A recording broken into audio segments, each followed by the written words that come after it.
ಈ ಕಾರ್ಯಕ್ರಮ ಕೇವಲ ಎಜುಕೇಷನಲ್ ಉದ್ದೇಶಗಳಿಗಾಗಿ. ಇಲ್ಲಿ ಬರುವ ಯಾವುದೇ ಮಾಹಿತಿ ಹೂಡಿಕೆ ಸಲಹೆ ಆಗಿರುವುದಿಲ್ಲ. ಷೇರು ಮಾರುಕಟ್ಟೆ ಮತ್ತು ಇಕ್ವಿಟಿ ಸಂಬಂಧಿತ ಹೂಡಿಕೆಗಳು ಮಾರ್ಕೆಟ್ ರಿಸ್ಕ್ ಒಳಗೊಂಡಿರುತ್ತವೆ. ಹೂಡಿಕೆ ಮಾಡುವ ಮುನ್ನ ಸಂಪೂರ್ಣ ಅಧ್ಯಯನ ಮಾಡಿ ವಿವೇಚನೆ ಬಳಸಿ ಹೂಡಿಕೆ ಮಾಡಿ.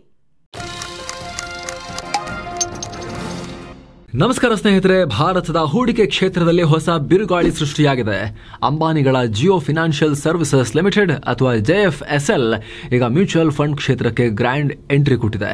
ಅಸೆಟ್ ಮ್ಯಾನೇಜ್ಮೆಂಟ್ ಕಂಪನಿಗಳ ಕ್ಷೇತ್ರಕ್ಕೆ, AMC ಕ್ಷೇತ್ರಕ್ಕೆ, ಅದು ಕೂಡ ಬರೋಬ್ಬರಿ $11.5 ಟ್ರಿಲಿಯನ್, ಅಂದ್ರೆ ಭಾರತದ GDP ಆಲ್ಮೋಸ್ಟ್ 3 ಪಟ್ಟು ಹಣವನ್ನ ಮ್ಯಾನೇಜ್ ಮಾಡುತ್ತಿರೋ ವಿಶ್ವದ ನಂಬರ್ 1 AMC ಅಮೆರಿಕದ ಬ್ಲಾಕ್ ರಾಕ್ ಕಂಪನಿಯ ಪಾರ್ಟ್ನರ್ಶಿಪ್ ನಲ್ಲಿ ಬರ್ತಾ ಇದೆ. ಇದು ಜಗತ್ತಿನ ಅತಿ ದೊಡ್ಡ ಆಸೆಟ್ ಮ್ಯಾನೇಜ್ಮೆಂಟ್ ಕಂಪನಿ. ಏನೋ ಸಿಂಪಲ್ ಆಗಿ ಹೇಳಬೇಕು ಅಂದ್ರೆ ಜಗತ್ತಿನ ಅತಿ ದೊಡ್ಡ ಮ್ಯೂಚುವಲ್ ಫಂಡ್ ಕಂಪನಿ. ಈ ಕಂಪನಿ ಜೊತೆಗೂಡಿ JFSL ಈಗ ಆಲ್ರೆಡಿ 3 ಮ್ಯೂಚುವಲ್ ಫಂಡ್ ಗಳನ್ನ ಪ್ಲಾನ್ ಮಾಡ್ತಾ ಇದೆ. ಡೆಟ್ ಲಿಕ್ವಿಡ್ ಮ್ಯೂಚುವಲ್ ಫಂಡ್ ಒಂದು ಲಾಂಚ್ ಕೂಡ ಆಗಿ ಹೋಗಿದೆ. ಅಷ್ಟೇ ಅಲ್ಲ, ಜಿಯೋ ಬ್ಲಾಕ್ ರಾಕ್ ಭಾರತದ ಸ್ಟಾಕ್ ಬ್ರೋಕಿಂಗ್ ಕ್ಷೇತ್ರಕ್ಕೂ ಎಂಟ್ರಿ ಕೊಡ್ತಾ ಇದೆ. ಅಂದ್ರೆ ಝೆರೋದ ಗ್ರೋ ಏಂಜಲ್ ಒನ್ ರೀತಿ Jio BlackRock brokerage app ಕೂಡ ಬರ್ತಾ ಇದೆ. ಈಗ ಆಲ್ರೆಡಿ ಝೀರೋದಾದ ಸಂಸ್ಥಾಪಕ ನಿತಿನ್ ಕಾಮತ್ ಜಿಯೋ ಎಂಟ್ರಿಯಿಂದ ಭಾರಿ ಕಾಂಪಿಟೇಷನ್ ಸೃಷ್ಟಿಯಾಗುತ್ತೆ ಅಂತ ಹೇಳಿ ಭವಿಷ್ಯವಾಣಿ ನುಡಿದಿದ್ದಾರೆ. ದೊಡ್ಡ ಚಾಲೆಂಜರ್ ನಮ್ಮ ಮುಂದೆ ಬರ್ತಾ ಇದ್ದಾರೆ ಅಂತ. ಸೊ ಅಂಬಾನಿಗಳ ಈ ಹೊಸ ಸಾಹಸದ ಬಗ್ಗೆ ಕಂಪ್ಲೀಟ್ ಮಾಹಿತಿ ತಿಳ್ಕೊಳ್ತಾ ಹೋಗೋಣ. ಈ ವಿಡಿಯೋನ ಕಡೆ ತನಕ ಮಿಸ್ ಮಾಡಿದೆ ನೋಡಿ. ಅಂಬಾನಿ ಮಾರ್ಕೆಟ್ ಕ್ರಾಂತಿ. ಸ್ನೇಹಿತರೆ, ಮುಂದುವರೆದ ರಾಷ್ಟ್ರಗಳಿಗೆ ಕಂಪೇರ್ ಮಾಡಿದ್ರೆ ಭಾರತದಲ್ಲಿ ಮ್ಯೂಚುವಲ್ ಫಂಡ್ ಜನಪ್ರಿಯತೆ ಬಹಳ ಕಮ್ಮಿ ಇದೆ. ಇತ್ತೀಚೆಗೆ ಪಿಕಪ್ ಆಗಿದ್ರು ಕೂಡ ಮುಂದುವರೆದ ರಾಷ್ಟ್ರಗಳಿಗೆ ಕಂಪೇರ್ ಮಾಡಿದ್ರೆ ಬಹಳ ಕಮ್ಮಿ. ಇಂಥ ಮಾರ್ಕೆಟ್ಗೆ ಜಗತ್ತಿನ number 1 mutual fund company BlackRock ಭಾರತಕ್ಕೆ ಬಂದಿದೆ. ಈ ಹಿಂದೆ ಇದ್ರು DSP ಒಟ್ಟಿಗೆ 2 ಇನ್ನಿಂಗ್ಸ್ ಮಾಡಿದ್ದಾರೆ ಈ ಹಿಂದೆ, ಬಟ್ ವರ್ಕೌಟ್ ಆಗದೆ ಹೋಗಿದ್ರು. ಈಗ ರಿಲಯನ್ಸ್ ಜೊತೆ ಜಿಯೋ ಜೊತೆಗೆ ಬರ್ತಾ ಇದ್ದಾರೆ. ಈ ಇಬ್ಬರ 50-50 ಪಾರ್ಟ್ನರ್ಶಿಪ್ ನಲ್ಲಿ ಜಿಯೋ ಬ್ಲಾಕ್ ರಾಕ್ ಅನ್ನೋ ಹೊಸ ಸಬ್ಸಿಡರಿ ಕಂಪನಿ ಹುಟ್ಟಿದೆ. ಅಂದ್ರೆ ಬಜಾಜ್ ಅಲಯನ್ಸ್, ಟಾಟಾ AI ರೀತಿ ಮುಂದೆ ಜಿಯೋ ಬ್ಲಾಕ್ ರಾಕ್ ಕಂಪನಿ ಕೂಡ ಫಿನಾನ್ಷಿಯಲ್ ಸರ್ವಿಸಸ್ ಅನ್ನ ಆಫರ್ ಮಾಡುತ್ತೆ. ಅಸಲಿಗೆ 2023ರಲ್ಲೇ ಈ ಕಂಪನಿ ಲಾಂಚ್ ಆಗಿತ್ತು. ಆದ್ರೆ ಇದೀಗ ಭಾರತದಲ್ಲಿ ಫಿನಾನ್ಷಿಯಲ್ ಸೇವೆಗಳನ್ನ ಕೊಡೋಕೆ ಜಿಯೋ ಬ್ಲಾಕ್ ರಾಕ್ಗೆ ಅಪ್ರೂವಲ್ ಸಿಕ್ಕಿದೆ. ಹಾಗಿದ್ರೆ ಈ ಫಿನಾನ್ಷಿಯಲ್ ಸರ್ವಿಸಸ್ ಅಂದ್ರೆ ಯಾವ್ಯಾವ್ದು ಬರುತ್ತೆ? ಸ್ಟಾಕ್ ಬ್ರೋಕಿಂಗ್ ಬರುತ್ತೆ, ಅಡ್ವೈಸರಿ ಬರುತ್ತೆ, ಮ್ಯೂಚುವಲ್ ಫಂಡ್ ಬರುತ್ತೆ. ಸೊ ಆಗ್ಲೇ ಹೇಳಿದ ಹಾಗೆ ಗ್ರೋ ಝೀರೋದ ರೀತಿ Jio BlackRock brokerage app ಕೂಡ ಲಾಂಚ್ ಆಗೋದು ಶೀಘ್ರದಲ್ಲೇ ಇದೆ. ಅದರಲ್ಲಿ ಸ್ಟಾಕ್ ಮಾರ್ಕೆಟ್ ಅಡ್ವೈಸ್ ಕೂಡ ಸಿಗಬಹುದು. ಎಲ್ಲಕ್ಕಿಂತ ಇಂಪಾರ್ಟೆಂಟ್ ಅಂದ್ರೆ Jio BlackRock back to back mutual fund ಗಳನ್ನ ಕೂಡ ಲಾಂಚ್ ಮಾಡಕ್ ಹೊರಟಿದ್ದಾರೆ. ಸದ್ಯ ಜಿಯೋ ಬ್ಲಾಕ್ ರಾಕ್ ಎಂಟ್ರಿಯಿಂದ ಭಾರತದ ಇನ್ವೆಸ್ಟ್ಮೆಂಟ್ ಸೆಕ್ಟರ್ ನಲ್ಲಿ ಬಿರುಗಾಳಿ ಎದಿರೋದಕ್ಕೆ ಕಾರಣ ಏನು ಅಂತ ನಾವು ಕ್ವಿಕ್ ಆಗಿ ನೋಡ್ತಾ ಹೋಗೋಣ. Zero brokerage, zero commission, zero expense ratio. Yes ಸ್ನೇಹಿತರೆ, ಮೊದಲು ಭಾರತದ ಟೆಲಿಕಾಂ ಸೆಕ್ಟರ್ ನಲ್ಲಿ ಹೆಚ್ಚು ಕಮ್ಮಿ ಡುವೋಪೊಲಿ ಸೃಷ್ಟಿಸಿದ್ದಾಯಿತು. ಅದೇ ರೀತಿ ರಿಟೇಲ್ ಸೇರಿದ ಹಾಗೆ ಸಾಕಷ್ಟು ಸೆಕ್ಟರ್ ನಲ್ಲಿ ಡಾಮಿನೇಟ್ ಮಾಡಿದ್ದಾಯಿತು. ಈಗ ಅಂಬಾನಿಗಳು ಹೂಡಿಕೆ ಕ್ಷೇತ್ರದಲ್ಲಿ ಝೀರೋ ಕಾಸ್ಟ್ ಮಾಡೆಲ್ ತರ್ತಾ ಇದ್ದಾರೆ. Zero brokerage, zero commission, zero expense ratio. ಅಂದರೆ ಸ್ಟಾಕ್ ಬ್ರೋಕಿಂಗ್ಗೆ ಯಾವುದೇ ಬ್ರೋಕರೇಜ್ ಫೀಸ್, ಯಾವುದೇ ಕಮಿಷನ್ ತಗೊಳ್ಳಲ್ಲ. ಅದೇ ರೀತಿ ಮ್ಯೂಚುವಲ್ ಫಂಡ್ಗಳಿಗೆ ಯಾವುದೇ ಎಕ್ಸ್ಪೆನ್ಸ್ ರೇಷಿಯೋ ಇಡೋದಿಲ್ಲ ಅಂತ ಹೇಳ್ತಾ ಇದ್ದಾರೆ. ಇದು ಟೆಲಿಕಾಂ ಕ್ಷೇತ್ರದಲ್ಲಿ ಯಾವ ರೀತಿ ಜಿಯೋ ಡಿಸ್ರಪ್ಷನ್ ತಗೊಂಬಂತೋ ಫಿನಾನ್ಷಿಯಲ್ ಸೆಕ್ಟರ್ನಲ್ಲೂ ಅದೇ ರೀತಿ ಡಿಸ್ರಪ್ಷನ್ಗೆ ಕಾರಣ ಆಗಬಹುದು ಅಂತ ಊಹೆ ಮಾಡಲಾಗ್ತಿದೆ. ಸ್ನೇಹಿತರೆ, ಝೀರೋದ ಗ್ರೋನ್ ಅಂತ ಬ್ರೋಕರೇಜ್ ಕಂಪನಿಗಳ ಆದಾಯದ ಮೂಲವೇ ಈ ಬ್ರೋಕರೇಜ್ ಫೀಸ್ ಹಾಗೂ ಕಮಿಷನ್ ಚಾರ್ಜ್. ಅದೇ ರೀತಿ ಎಲ್ಲ AMCಗಳು, HDFC AMC, ICICI Pru ಎಲ್ಲರ ಆದಾಯದ ಮೂಲವೂ ಎಕ್ಸ್ಪೆನ್ಸ್ ರೇಷಿಯೋ. ಆದರೆ ಜಿಯೋ ಬ್ಲಾಕ್ ರಾಕ್ ಇದು ಯಾವುದನ್ನು ಚಾರ್ಜ್ ಮಾಡದೆ, ಅಂದರೆ ಲಾಭನೇ ಇಟ್ಟುಕೊಳ್ಳದೆ ಸೇವೆ ಕೊಡ್ತೀವಿ ಅಂತ ಹೇಳಿದೆ.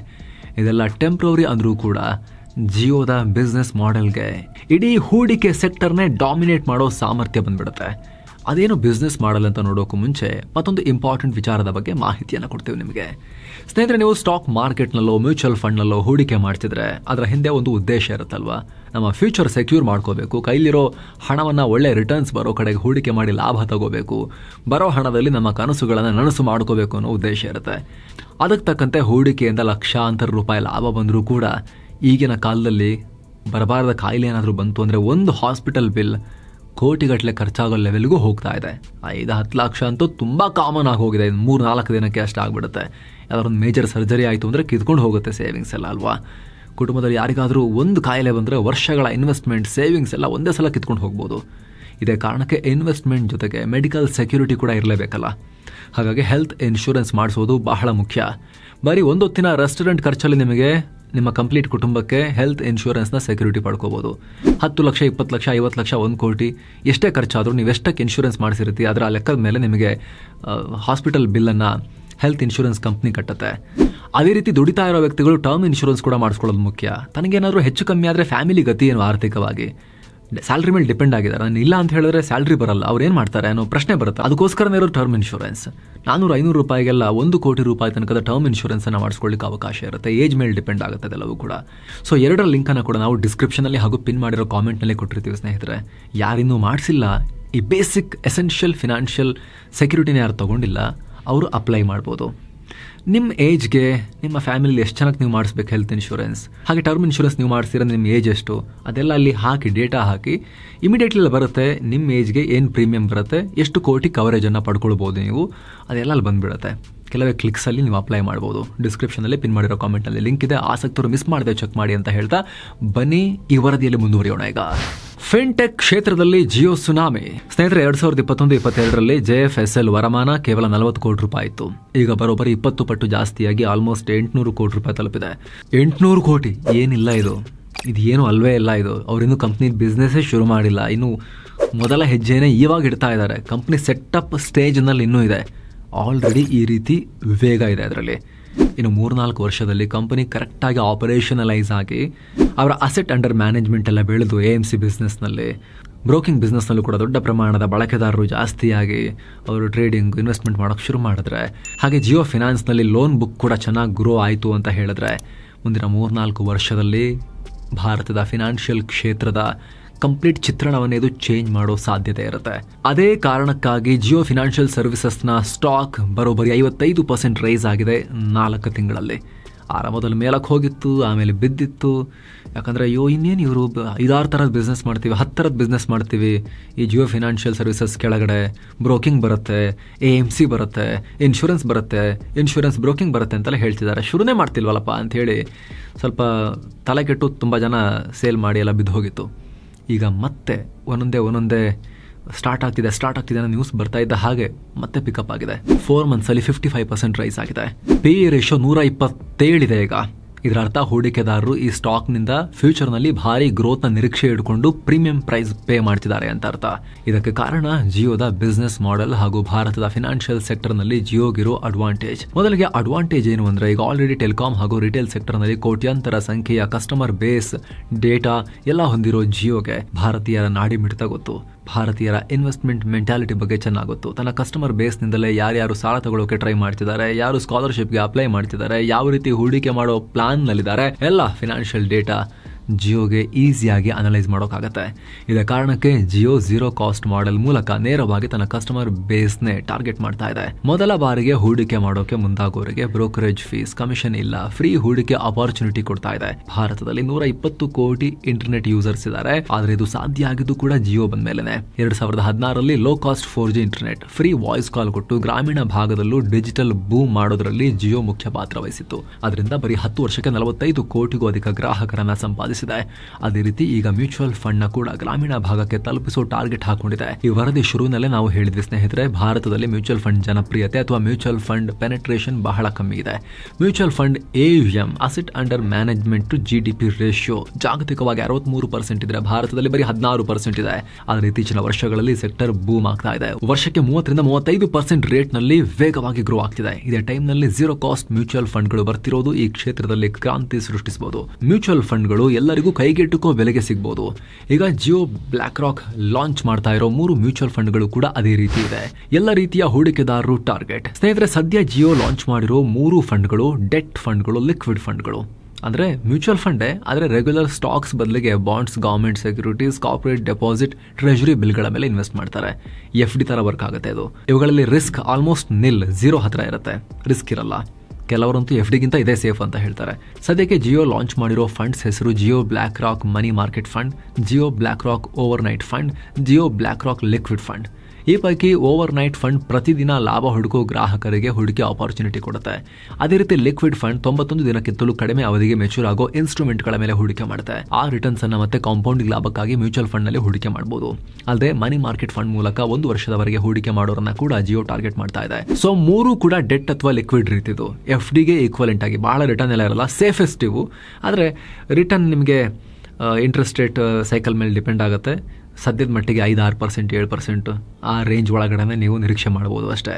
ಸೊ ಸೇವಿಂಗ್ಸ್ ಅಕೌಂಟಲ್ಲಿ ಯಾಕೆ ದುಡ್ಡು ಇಟ್ಕೊಂಡು 2-3% ತಗೊಳ್ತೀರಾ?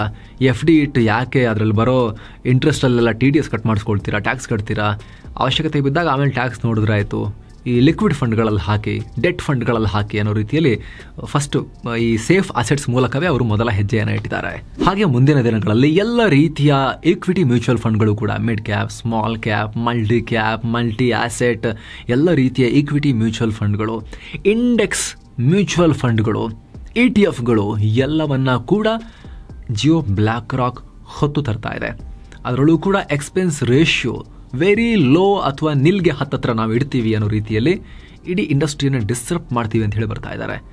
ಎಕ್ಸ್ಪೆನ್ಸ್ ರೇಷಿಯೋ ನಿಮಗೆ ಯಾವುದೇ ಈಕ್ವಿಟಿ ಮ್ಯೂಚುವಲ್ ಫಂಡ್ ತೊಗೊಂಡ್ರು ಕೂಡ 0.5, 0.6% ಈ ರೇಂಜಲ್ಲಿರುತ್ತೆ ನಿಮಗೆ. ಅಂದರೆ ಬರೋ ಪ್ರಾಫಿಟಲ್ಲಿ ಅಷ್ಟು ಅಸೆಟ್ ಮ್ಯಾನೇಜ್ ಮಾಡ್ತಿರೋ ಆ ಕಂಪ್ನಿಗಳ ಮ್ಯೂಚುವಲ್ ಫಂಡ್ ಕಂಪ್ನಿಗಳಿಗೆ ಹೋಗುತ್ತೆ ಆ ಕಮಿಷನ್. ಆದರೆ ಇಂಡೆಕ್ಸ್ ಫಂಡ್ಗಳು, ಫಂಡ್ ಮ್ಯಾನೇಜರೇ ಇರಲ್ಲ ಅಂತ ಇಂಡೆಕ್ಸ್ ಫಂಡ್ಗಳಲ್ಲೂ ಕೂಡ 0.2% ಇರುತ್ತೆ, 0.1%, 0.2% ಇರುತ್ತೆ ಕಮಿಷನ್. ಅದೆಲ್ಲ ಇಂಡೆಕ್ಸ್ನಲ್ಲಿರೋ ಸ್ಟಾಕ್ ಮೇಲೆ ಆಟೋಮೆಟಿಕಲಿ ಹೂಡಿಕೆ ಆಗೋದು, ಫಂಡ್ ಮ್ಯಾನೇಜರೇ ಇರಲ್ಲ. ಆದರೂ ಕೂಡ 0.1, 0.2% ಕಮಿಷನ್ ಚಾರ್ಜ್ ಮಾಡ್ತಾರೆ. ಅದರಲ್ಲೂ ಕೂಡ ಸ್ವಲ್ಪ ಸ್ಪೆಷಾಲಿಟಿ ಇಂಡೆಕ್ಸ್ ಆದರೆ, ಮೊಮೆಂಟಮ್ ಇಂಡೆಕ್ಸ್ಗಳಾದರೆ 0.4, 0.5 ತನಕ ಅಗೇನ್ ಅಲ್ಲಿ ಫಂಡ್ ಮ್ಯಾನೇಜರ್ ಇಲ್ಲ ಅಂದರೂ ಕೂಡ ಅವರು ಎಕ್ಸ್ಪೆನ್ಸ್ ರೇಷಿಯೋ ಚಾರ್ಜ್ ಮಾಡ್ತಾರೆ. ನಿಮ್ಮ ಗ್ರೋತ್ನಲ್ಲಿ ಅವರು ಅದನ್ನು ಹೊಡ್ಕೊಂಡು ತೊಗೊಂಡು ಹೋಗ್ತಾರೆ. ಆದರೆ Jio black rock very minimum low single digit ಅಥವಾ ಆಲ್ಮೋಸ್ಟ್ 0 ಅಷ್ಟು ಕಮ್ಮಿ ಎಕ್ಸ್ಪೆನ್ಸ್ ರೇಷಿಯೋದೊಂದಿಗೆ ಬರ್ತಾ ಇದ್ದೀವಿ ಅಂತ ಹೇಳ್ತಿದ್ದಾರೆ. ಜೊತೆಗೆ ಇವರ ಹತ್ರ ಅಲ್ಲಾವುದ್ದೀನನ ಅದ್ಭುತ ದೀಪ, ಮ್ಯಾಜಿಕ್ ದೀಪ ಕೂಡ ಇದೆ. ಏನದು? ಅಲಾದೀನ್ ಅಂತ ಒಂದು ಪ್ಲಾಟ್ಫಾರ್ಮ್ ಇದೆ, ಬ್ಲ್ಯಾಕ್ ರಾಕ್ ಹತ್ರ ಇದೆ. ಅದು ಆಲ್ಗೊರಿದಮ್ಗಳನ್ನು ಬಳಸಿಕೊಂಡು ಕ್ಲೆವರ್ ಇನ್ವೆಸ್ಟ್ಮೆಂಟ್ ಡಿಸಿಷನ್ಗಳನ್ನು ಮಾಡೋ ಒಂದು ಪ್ಲ್ಯಾಟ್ಫಾರ್ಮ್, ಅದು ಟೆಕ್ನಾಲಜಿ ಪ್ಲ್ಯಾಟ್ಫಾರ್ಮ್. ಅದು ಬ್ಲ್ಯಾಕ್ ರಾಕ್ ಡೆವಲಪ್ ಮಾಡಿರೋದು ಅವ್ರದ್ದು ಓನ್ ಪ್ಲ್ಯಾಟ್ಫಾರ್ಮ್. ಅದರ ಲಾಭ ಕೂಡ ಜಿಯೋಗೆ ಸಿಗುತ್ತೆ, ಯಾಕಂದರೆ ಜಿಯೋ ಬ್ಲ್ಯಾಕ್ ರಾಕ್ ಇದು ಇಬ್ಬರು ಸೇರಿ ಮಾಡಿರೋ ಕಂಪನಿ. ಸೊ ಅದರ ಬೆನಿಫಿಟನ್ನು ಕೂಡ ಜಿಯೋ ಪಡ್ಕೊಳ್ಳುತ್ತೆ. ಹಾಗಾಗಿ ಇದು ಯಾವೆಲ್ಲ ರೀತಿಯ ಡಿಸ್ರಪ್ಷನ್ಗಳಿಗೆ ಕಾರಣ ಆಗುತ್ತೆ ಅಂತ ಹೇಳಿ ಕುತೂಹಲದಿಂದ ಎಲ್ಲರೂ ಆ ಕಡೆಗೆ ನೋಡ್ತಾ ಇದ್ದಾರೆ. ಜಿಯೋ ಫಿನಾನ್ಷಿಯಲ್ ಸರ್ವಿಸಸ್ ಕೆಳಗಡೆ ಫಿನಾನ್ಸ್ ಕಂಪನಿ ಇದೆ, ಅಸೆಟ್ ಮ್ಯಾನೇಜ್ಮೆಂಟ್ ಕಂಪನಿ ಇದೆ, next insurance company, insurance broking, stock broking ಎಲ್ಲ ಬರ್ತಾ ಇದೆ. ಸೊ ಆ ಕಡೆ ಬಜಾಜ್ ಫಿನಾನ್ಸ್ಗೂ ಫೈಟ್ ಕೊಡ್ತಾರ, ಈ ಕಡೆ ಝೀರೋದ ಗ್ರೋ, ಏಂಜಲ್ ಒನ್ಗೂ ಫೈಟ್ ಕೊಡ್ತಾರ, HDFC AMC ಇವ್ರಿಗೂ ಕೂಡ ಫೈಟ್ ಕೊಡ್ತಾರ, ಪಾಲಿಸಿ ಬಜಾರ್ನಂತ ಇನ್ಶೂರೆನ್ಸ್ ಅಗ್ರಿಗೇಟರ್ಗಳನ್ನು ಚಾಲೆಂಜ್ ಮಾಡ್ತಾರ. ಈ ರೀತಿದೆಲ್ಲ ಚರ್ಚೆ ನಡೀತಾ ಇದೆ ಸ್ನೇಹಿತರೆ. ಇದಕ್ಕೆ ಸಂಬಂಧಪಟ್ಟಂತೆ ಮುಂದಿನ ಏನೇ ಅಪ್ಡೇಟ್ ಬಂದರೂ ಕೂಡ ನಿಮ್ಗೆ ತಲುಪಿಸುವಂಥ ಪ್ರಯತ್ನವನ್ನು ನಾವು ಮಾಡ್ತಾ ಇರ್ತೀವಿ. ಆಗಲೇ ಹೇಳಿದ ಹೆಲ್ತ್ ಮತ್ತು ಟರ್ಮ್ ಇನ್ಶೂರೆನ್ಸ್, ನಾವೇನೇ ಸಂಪತ್ತು ಮಾಡಿಟ್ರೂ ಕೂಡ ಅದಕ್ಕೆ ರಕ್ಷಣೆ ಕೊಟ್ಟಿಲ್ಲ ಅಂದರೆ ಹೇಗೆ? ಮನೇಲಿ ಚಿನ್ನದ ಗಟ್ಟಿ ಹಿಡ್ಕೊಂಡು ಮನೇಲಿ ಮುಂದೆ ಸೆಕ್ಯೂರಿಟಿನೇ ಇಲ್ಲ, ಬೇಲಿನೇ ಇಲ್ಲ, ಬಾಗಿಲೇ ಇಲ್ಲ ಅಂದರೆ ಹೇಗೆ? ಈ ಟರ್ಮ್ ಇನ್ಶೂರೆನ್ಸ್, ಹೆಲ್ತ್ ಇನ್ಶೂರೆನ್ಸ್ ಎಲ್ಲ ನೀವು ನಿಮ್ಮ ಸಂಪತ್ತಿಗೆ, ನಿಮ್ಮ ಆರೋಗ್ಯಕ್ಕೆ ನಾಯಿ ಅಥವಾ ಬೇಲಿದ್ದ ಹಾಗೆ, ಬಾಗಿಲಿದ್ದ ಹಾಗೆ, ಪ್ರೊಟೆಕ್ಷನ್ ಇದ್ದ ಹಾಗೆ ಕಾವಲು ಕಾಯೋಕ್ಕಿರೋವು ಇವೆಲ್ಲವೂ ಕೂಡ. ಸೊ ಇನ್ನೂ ಯಾರೂ ಮಾಡಿಸಿಲ್ಲ, ಮಾಡಿಸ್ಬೇಕು ಅನ್ನೋ ಆಸಕ್ತಿ ಇದೆ. ಡಿಸ್ಕ್ರಿಪ್ಷನಲ್ಲಿ ಹಾಗೂ ಪಿನ್ ಮಾಡಿರೋ ಕಾಮೆಂಟ್ನಲ್ಲಿ ಲಿಂಕ್ ಇದೆ. ಆಸಕ್ತರು ಮಿಸ್ ಮಾಡದೆ ಚೆಕ್ ಮಾಡಿ ಡಿಸ್ಕೌಂಟ್ ರೇಟ್ನಲ್ಲಿ ಅಪ್ಲೈ ಮಾಡ್ಬೋದು. ಇವಾಗ ಡಿಸ್ಕೌಂಟ್ ಎಷ್ಟಿದೆ ಅನ್ನೋದು ಕೂಡ ಅಲ್ಲೇ ಲಿಂಕ್ ಮೇಲ್ಗಡೆ ಮೆನ್ಷನ್ ಆಗಿದೆ, ಕ್ಲಿಕ್ ಮಾಡೋ ಮೂಲಕ ನೀವು ಚೆಕ್ ಮಾಡಬಹುದು. Thank you so much. ಮತ್ತೆ ಭೇಟಿ ಆಗ್ತಿರೋಣ. ನಮಸ್ತೆ.